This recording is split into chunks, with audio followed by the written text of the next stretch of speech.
गांव का नाम था रामपुर।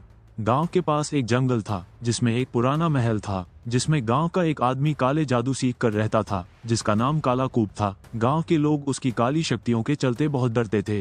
एक रात गांव के दो दोस्त रोहन और करण जंगल में घूमने निकले थे।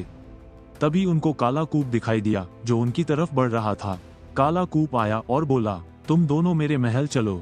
रोहन और करण ने सोचा भागना सही नहीं होगा, इसलिए वे काला कूप के महल चले गए।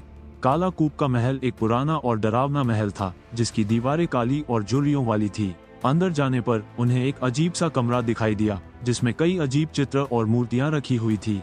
काला कूप ने कहा, मैं तुम दोनों को एक रहस्य बताना चाहता हूँ। मेरे पास एक शक्तिशाली जादू है। तभी एक आवाज आई, काला कूप, तुम्हारा जादू अब खत्म हो गया है।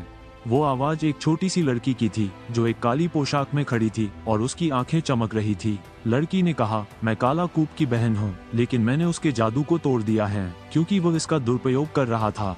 काला कूप गुस्से में आकर बोला, तुमने मेरा जादू तोड़ दिया, अब मैं तुम्हें कभी माफ नहीं करूंगा।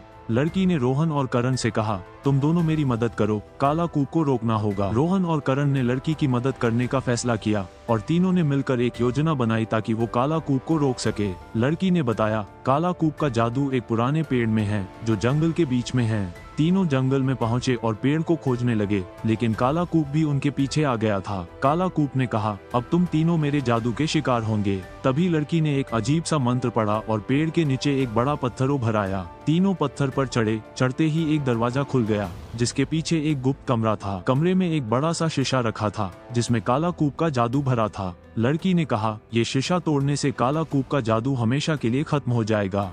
रोहन ने बिना देर किए शीशा तोड़ दिया और काला कूप का जादू धुआं बनकर उड़ गया। काला कूप जमीन पर बैठ गया और बेहोश हो गया।